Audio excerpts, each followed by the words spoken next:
don't know if I was a mistake, but if I go by what my father said the day my mother told him she was pregnant, I can guess the answer. You did this on purpose, didn't you, Lisa? You think this baby will make me stay? My father snarled, his eyes burning with anger. My mother, only 26 at the time, stood frozen in the cramped living room, her arms wrapped around her stomach as if trying to shield me from his cruel words. My name is Emily, and even before I was born, my existence was a problem. My father, Mark, was never the family man type. He lived recklessly, spent money without a second thought, and was always chasing something new, something exciting, anything but the responsibilities of being a husband and father. He met my mother at a weekend party, and 6 months later, they rushed into marriage for a love that, perhaps, never truly existed. A child like me was never part of his plans. The first years of my life were filled with endless arguments. My mother longed for stability, while my father only wanted to escape anything that tied him down. They fought about money, about unpaid bills, about my father coming home late, smelling of alcohol. Sometimes, I was the reason for their fights. She needs a father, Mark. You can't just keep running away, my mother screamed one night. My father only scoffed. A father?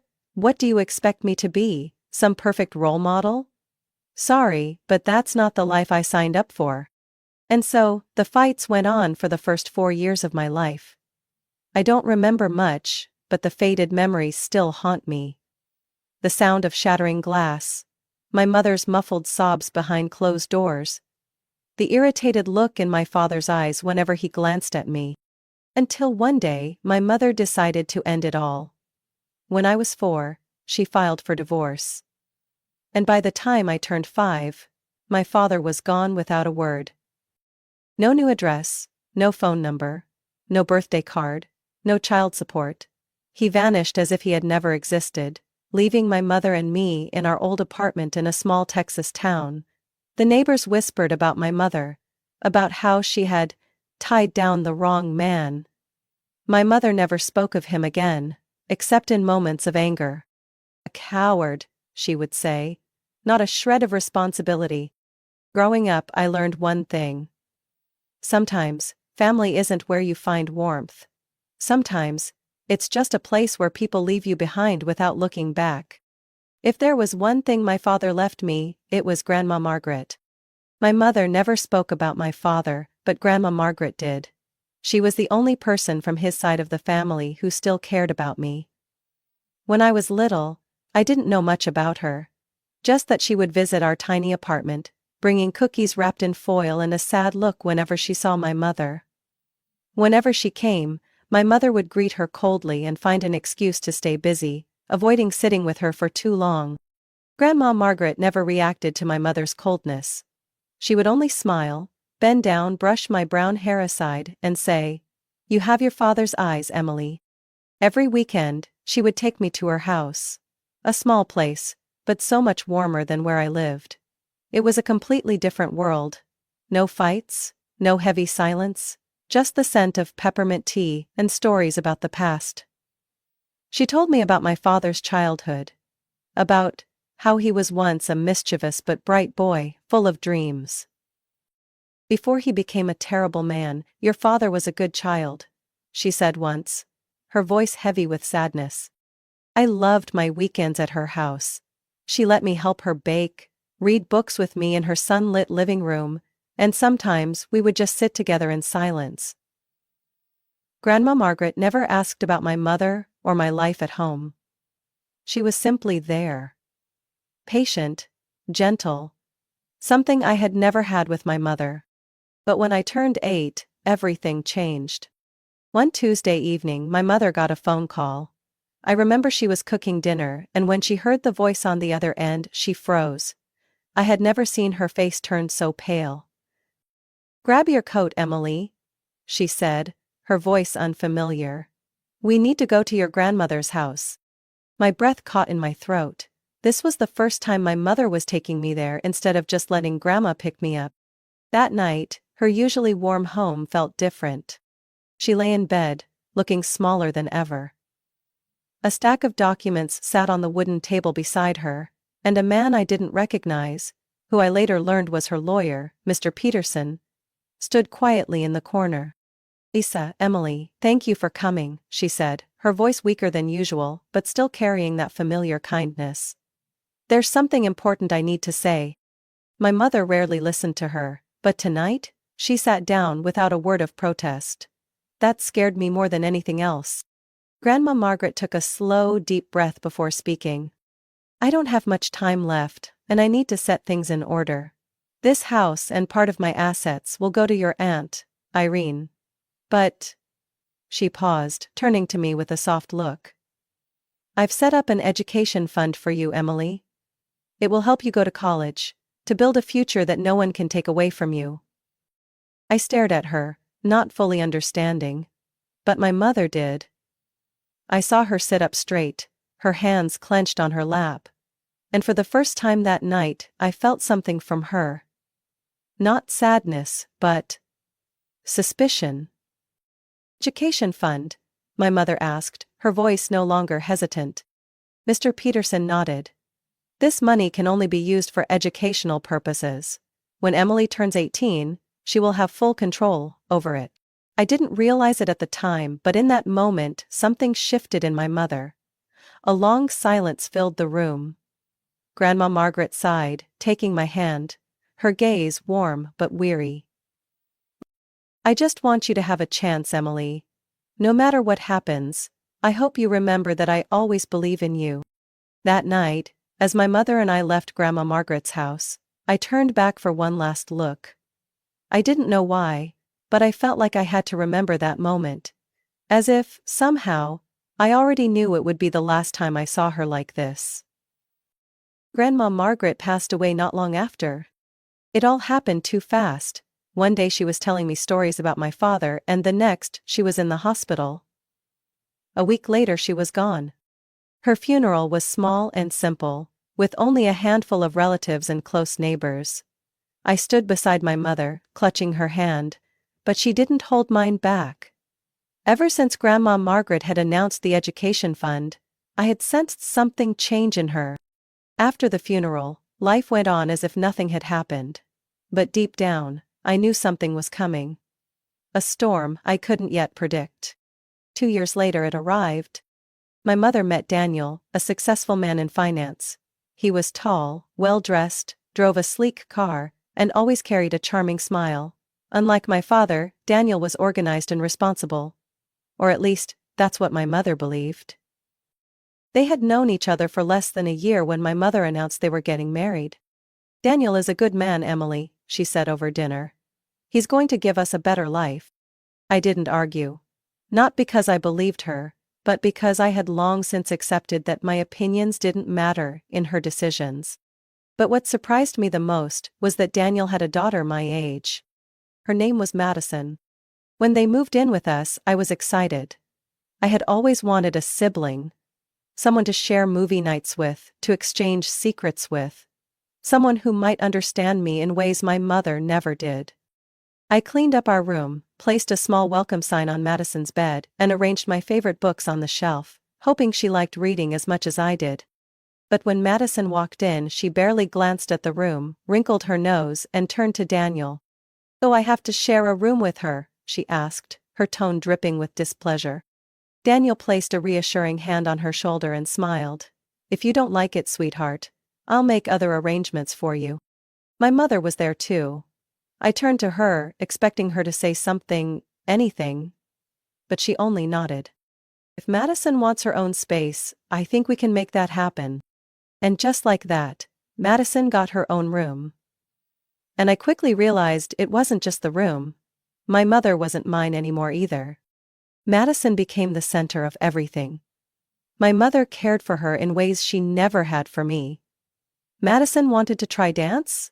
My mother immediately enrolled her in the most expensive class in town. Madison was into fashion? My mother spent entire weekends taking her shopping, their arms filled with designer bags. And me? I wore clothes from the clearance rack at the mall. I walked home alone, did my homework in an empty room, and ate dinner in silence while my mother and Daniel laughed with Madison. Every day, I felt myself fading away. One time, I proudly brought home a perfect score on my math test. I stood at the dinner table, holding up the paper, hoping for a small moment of recognition. "Mom, I got an A+ on my test." She glanced up and smiled, but before she could say anything, Madison interrupted.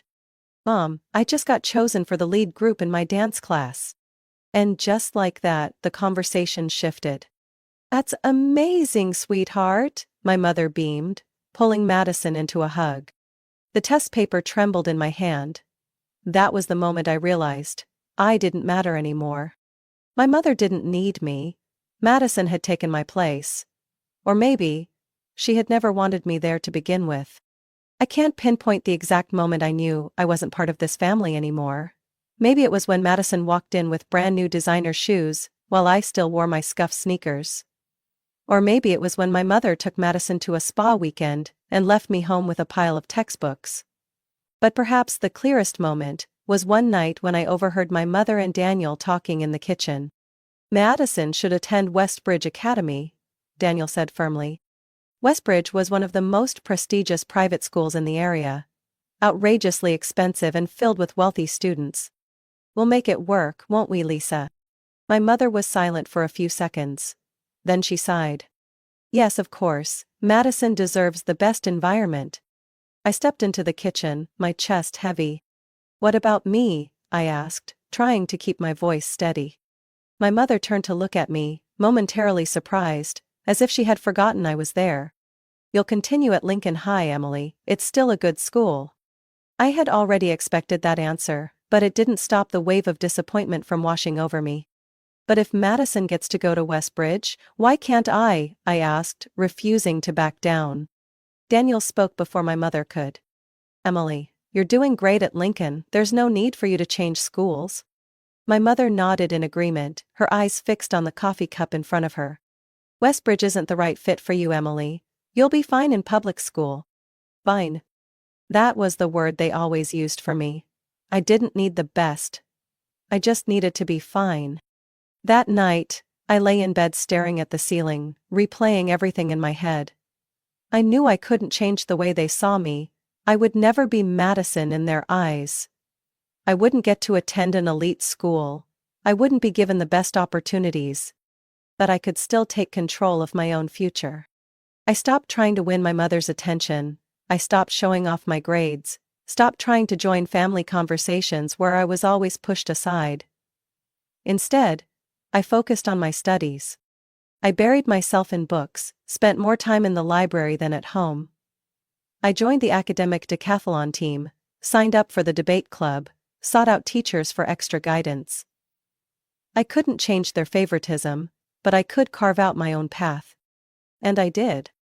By senior year, I had the highest grades in my class, earned praise from my teachers, and was even nominated for Student of the Year.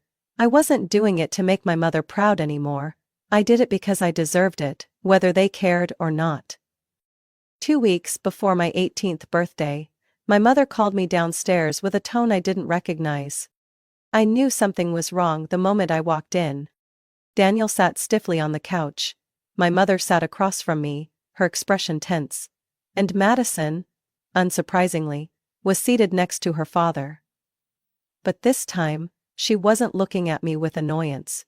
Instead, she seemed expectant. My mother gestured to the empty chair in front of them. "Sit down, Emily, we need to talk." Slowly, I sat, feeling the tension thick in the air. Daniel spoke first.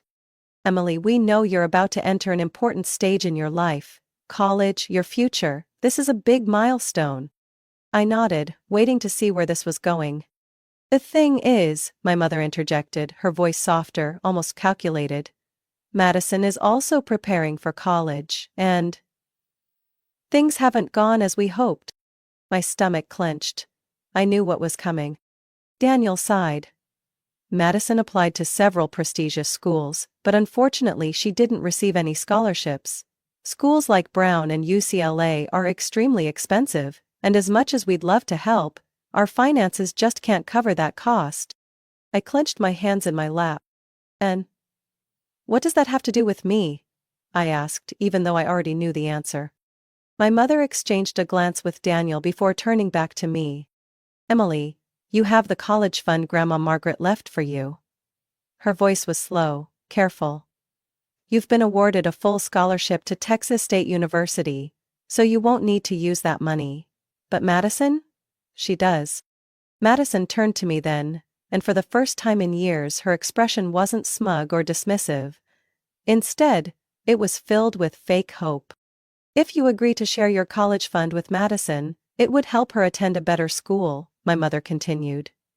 Family helps each other, Emily. You understand that, don't you? The room fell silent. I looked at each of them. My mother, who had never truly cared about my future. Daniel, who saw me as nothing more than an extra obligation. And Madison, who had always been given more than I ever had. I took a deep breath. No one moved for a few seconds. My answer rang through the room, clear and unwavering. My mother's expression darkened. Emily, don't be selfish, you don't even need that money. But it's mine, I replied, my voice calm but firm.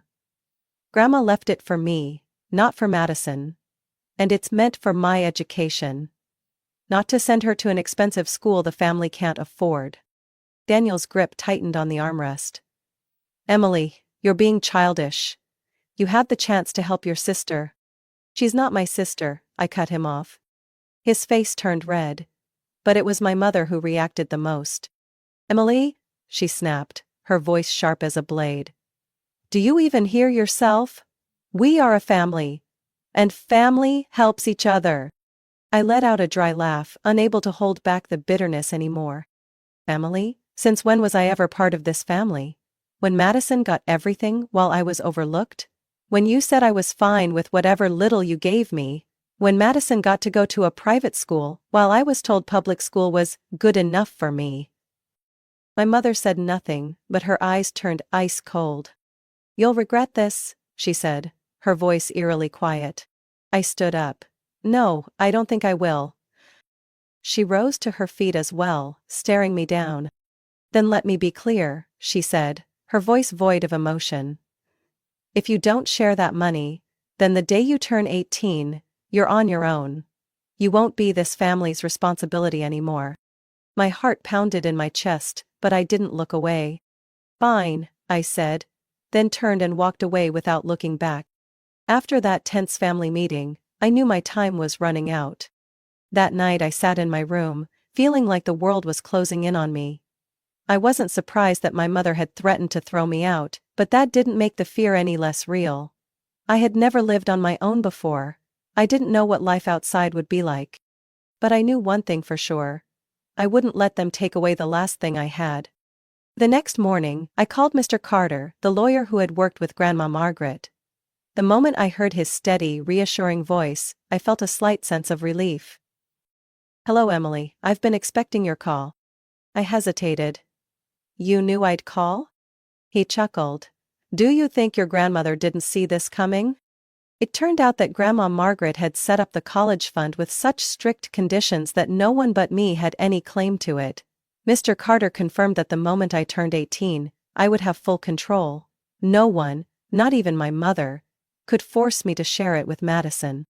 After that call, I started preparing in secret. I found a small apartment near my university. A modest studio, but enough to start fresh. I secured a part-time job at a cafe just a few blocks away, where the owner promised to hire me as soon as I officially moved in. Each night, after everyone was asleep, I quietly packed my belongings, bit by bit, making sure no one would notice. I wasn't a child clinging to the hope of being accepted by this family anymore. I was preparing to leave. My 18th birthday arrived faster than I expected. That morning, as I walked into the kitchen, my mother was already sitting at the table, arms crossed. Daniel stood beside her, his expression stern. Madison sat quietly, avoiding my gaze. Well, my mother said, her voice sharp. Have you changed your mind? I knew this was the final test. They were waiting, hoping I would cave so they could persuade me one last time. But I stood tall, met my mother's eyes and said, No. my decision hasn't changed. No one moved at first. Then my mother slowly rose to her feet. Fine, she said, her tone eerily calm. Then get out of my house. My heart pounded, but I refused to let them see any hesitation. I'm ready, I said firmly. I walked up the stairs and grabbed the suitcases I had packed days before. I didn't give anyone the chance to stop me. As I came back down, Madison looked at me. Her expression unreadable. There was a flicker of surprise, maybe even pity, but also relief. She knew I wouldn't be a problem for her anymore. I walked out the door. No one said goodbye. I left that house without looking back. The early morning air was cold, but I barely felt it. I pulled my suitcase along the sidewalk and got into the taxi I had booked the night before. As we drove away, I glanced into the rearview mirror, watching the house disappear behind me. No one stood at the door. No one watched me leave. But I didn't cry. I had a new apartment, a part-time job, and a college fund that was mine alone. I didn't need them. At least, that's what I kept telling myself. 3 days after I left, I started getting messages. Old classmates, teachers, even neighbors I had barely spoken to. Are you okay? What happened? Is it true what your mom said? I checked Facebook and immediately understood. My mother had posted a long, dramatic message, filled with grief and blame. Today is a heartbreaking day for me and my family. After everything we've done, my daughter has turned her back on us. I raised her, gave her a home, and when the family needed her support, she selfishly refused. She left without a second thought, abandoning her stepfather and sister in disappointment. It's painful to realize I raised such an ungrateful child. Below her post were endless comments from people who had no idea what really happened. Oh, sad, kids these days don't appreciate their parents at all. You lived off her mom for years and now does this? Unbelievable. I can't imagine how heartbreaking this must be for you. A bitter anger bubbled up inside me. I had endured their favoritism for years. I had stayed quiet while they gave Madison everything, while I was left to fend for myself. I had walked away silently, but they still wouldn't leave me alone. My mother wanted to paint me as the villain? Fine, then I would tell the truth. I opened my laptop, logged into my account, and started typing. Since my mother has chosen to make this public, I think I have the right to share the truth. I am not the ungrateful daughter she is portraying me as. I didn't leave out of selfishness. I left because I was forced to. I spent my entire childhood watching Madison, my stepfather's daughter, be favored over me again and again. When Madison got to attend a private school, I was told, "Public school is good enough for you." When Madison had designer clothes, I wore clearance rack items. When I earned straight A's, no one cared. But if Madison accomplished even the smallest thing, it was a celebration. And when I received a full-ride scholarship to college, my family wasn't proud. They didn't congratulate me. They didn't ask me what I wanted for my future. Instead, they demanded that I give up my college fund, the money my grandmother left for me, so that Madison could attend an expensive school. When I refused, I was called selfish. And then, they threw me out on my 18th birthday. I didn't choose to leave, I was forced to leave. So before anyone calls me ungrateful, think again, because maybe the truth isn't as simple as the story my mother is trying to sell. I hit post, and waited. At first my post only got a few likes, but within an hour the number had grown to hundreds. People started sharing it. I received a message from one of my old teachers. "I always knew you were a hard-working student, Emily. I'm so proud of you for standing up for yourself." Some neighbors left comments. "I always wondered why Emily was treated differently. Now it all makes sense." The people who had defended my mother slowly went silent. Some even deleted their comments. That evening, I got a call from my mother. I stared at the screen, watching her name flash, but I didn't pick up. Instead, I blocked her number. I didn't owe them anything anymore. My life officially began the day I unlocked the door to my tiny apartment for the first time. It wasn't big, just a small studio with a single bed, a desk by the window and a tiny kitchenette. But it was mine. A place I could finally call home without walking on eggshells around favoritism or unfair accusations. I spent the afternoon unpacking, carefully arranging my things. Inside an old box, I found a photograph of Grandma Margaret, sitting in her garden, her warm smile as gentle as ever. I placed it on my desk, right next to a small lamp. Looking at it, I felt a warmth I hadn't felt in a long time. She knew I would need this. She had planned for my freedom, even when she wouldn't be here to see it. The next few days passed quickly. I started my part-time job at the cafe. The owner, a middle-aged man named Mike, was kind. He didn't ask about my past. He just gave me morning shifts, and occasionally let me take home leftover pastries at the end of the day. In the evenings, I sat at my desk, going over my college enrollment papers.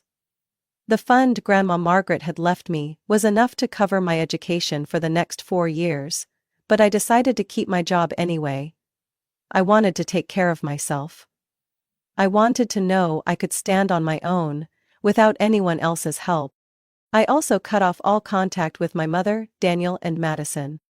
They were no longer part of my life. I didn't want to receive another guilt-tripping message from my mother, another lecture about how I had betrayed my family. For years I had fought for a place in that family, but the truth was, I had never really belonged there. And I no longer cared. One afternoon, while cleaning up at the cafe, my phone buzzed with a Facebook notification. "Emily, I just want to say I admire you. I went through something similar, and I know how painful it is. Stay strong." I was surprised to see that my post was still being shared. Strangers were reaching out to me, telling me that my story had helped them feel less alone.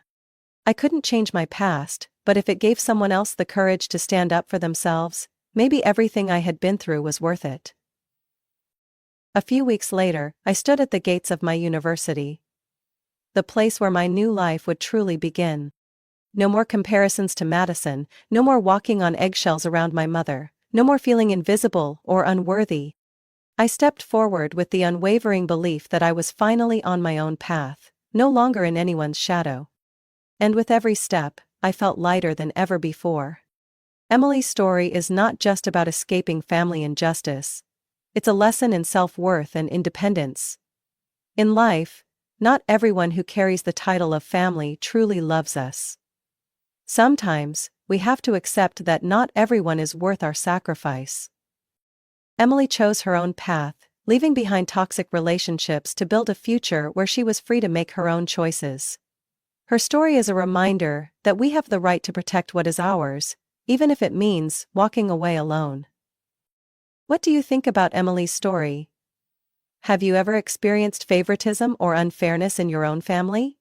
Share your thoughts in the comments. And don't forget to follow the channel for more stories about family, life, and the lessons we all need to learn.